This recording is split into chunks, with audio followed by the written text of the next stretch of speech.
The crystal glass stops halfway to my mouth when I hear my wife's laughter leak through the pantry door. Bright, nervous, the same pitch she used the night she told me she was pregnant, only now it's tangled around someone else's name. "If he ever finds out, Lena, it'll kill him," she whispers to her sister, glass bottles clinking as they dig for more Prosecco. I am 10 feet away, backlit by Christmas lights, surrounded by 40 friends singing along to my own toast about 20 years and still counting. The room smells of pine and cinnamon, but suddenly all I breathe is tin. I lower my drink. No one notices. They're too busy applauding our marriage. My wife's voice again softer. "I swear it's over. It was only 3 times. Only 3 times." The words drop like coins into a deep, dry well, echoing long after they land. I don't storm the pantry. Instead, I smile, clap shoulders, refill glasses, every motion rehearsed from 2 decades of hosting. When Julia reappears, cheeks flushed, she kisses my jaw, quick, proprietary. "Need anything, babe?" she asks. I study her pupils, dilated, racing. "I'm good," I say, and the lie tastes more metallic than the champagne. The party drifts. My daughter, home from college, snaps photos. My brothers argue about golf. Julia's mother hums, "Have yourself a merry little Christmas," at the piano. Normal noises, but they reach me through cotton. I keep circling the kitchen island, wiping non-existent crumbs, waiting for the next shard of truth to cut through the floorboards. Later, guests bundle onto the porch for carols and sparklers. Julia claims she's grabbing scarves. I follow at a distance, sock feet silent on the runner. She slips into the study. I press my spine to the wall outside, heart hammering like it wants to be let out of my chest. "Can't talk long," she murmurs, phone pressed close. "He's right outside." A pause. "I know we said December, but I need till February. He's planning our anniversary cruise." Another pause, then a laugh, watery, intimate. "Yes, I love you too." The line clicks. Silence blooms, thick as the velvet curtains. I step into the doorway. She sees my reflection in the window and the phone slides from her hand, smacking the rug with a dull, padded thud, like a body falling in a movie with the sound off. We stand 6 feet apart, Christmas tree twinkling between us in the next room, its light smeared by my unshed tears. "Tell me his name," I say. She opens her mouth, closes it, opens it again. "Eli, from the foundation committee." The same Eli who sat at our Thanksgiving table, brought good Pinot, praised her sweet potato casserole. I remember him watching her cross the room, the casual hand he laid on the small of her back when she refilled his water. I'd filed it under chivalry. 3 times. I ask. Her shoulders rise, fall. More. I don't know. I stopped counting. The words leave smoke in the air. I walk away because if I stay I will break something more expensive than China. Outside, carolers launch into silent night. The irony singes. I drive nowhere, just circle our block while the windshield fogs, my breath ragged. When I return, the house is dark except for the porch luminarias. Julia waits at the kitchen table, still in her velvet dress, mascara comet trails down both cheeks. She has poured 2 bourbons she knows I won't drink. "I was going to end it," she starts. "Which it?" I snap. "The affair or the marriage?" She flinches. "Either. Both."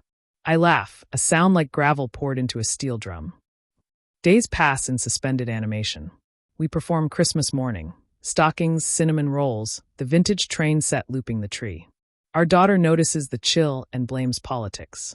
I catch Julia watching me the way you watch a kettle you've forgotten to turn on, waiting for steam that never comes. At night, I sleep in the guest room, door locked. I scroll through photos. Us at 25:35 last summer on the lake, her head on my shoulder, sunglasses reflecting my own grin back at me like a promise. I zoom until pixels break apart. There is no clue, no ghost in her smile. That hurts most, the absence of warning.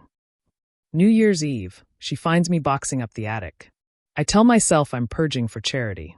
Really, I'm hunting for receipts, mementos, anything that maps the distance she traveled while I slept beside her. Instead, I uncover our old journals, college era, pretext, when we still wrote like we were afraid language would disappear. I sit on the dusty floor reading her looping handwriting. "If I ever lose you, I'll tie a rope around the moon and rappel back." I close the notebook, throat raw. Mid-January, I meet Eli accidentally, downtown coffee shop, both of us in line. He doesn't see me at first. He's texting someone, smiling the private half-smile I now recognize. My pulse slams. I step close enough to smell his cedar cologne, the same that clung to Julia's scarf the night I thought she'd hugged a client. He looks up, color draining. We should talk, I say. He nods, follows me to a corner table, hands shaking around his Americano. He tells me things I don't want to know but can't stop hearing. Her laugh in his car, the hotel overlooking the river, the future they sketched, Portland, joint checking, a dog. He says she broke it off twice, came back twice. She loves you, he finishes miserable. She also loves me. She doesn't know how to choose. I stare at his beard, the tiny scar on his lip, and realize I hate not him but the mirror he holds up. An image of my wife capable of duplicity, so complete it looks like tenderness. That night I cook her favorite meal, risotto, spring peas, because endings deserve ceremony. She arrives home wary, smells the white wine reducing, eyes filling. We eat without speaking. When plates are empty, I push the journal across the table. She reads the moon line, presses her lips tight. I meant it, she whispers. I know, I say. But the moon stayed and you left. I file in February. We divide assets like surgeons who once loved the patient. House equity, retirement, the good silver. She keeps the dog we adopted last year. I keep the kids' old bunk beds, though they no longer fit. Our daughter cries in Target buying storage bins. Our son stops mentioning future grandchildren. Julia moves into a garden apartment. I stay in the echoing house, painting rooms colors she hated just to watch something change without apology. Spring arrives early.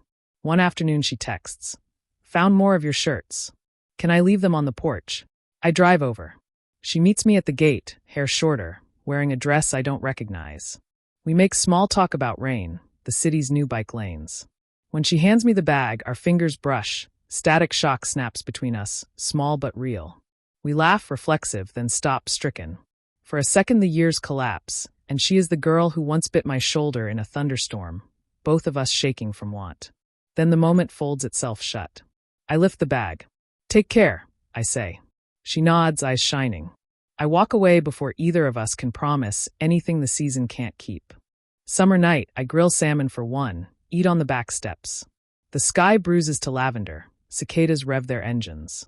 I open the airline app to delete her saved profile and see a new booking. One way, LAX BDX, passenger Julia, departure tomorrow. She's moving then. I close the app, breathe through the flare of pain. It's smaller than I expect, more ember than blaze. I wash the plate, water the garden, set the alarm. In the mirror my reflection looks back, older, leaner, eyes still red-rimmed but steady. I speak aloud to the empty room. I deserved the truth, but I survived the lie. The words hang unpretty honest. Outside, moonlight pools on the uncut grass. I leave it wild, no rope, no rappel. Tomorrow I will mow.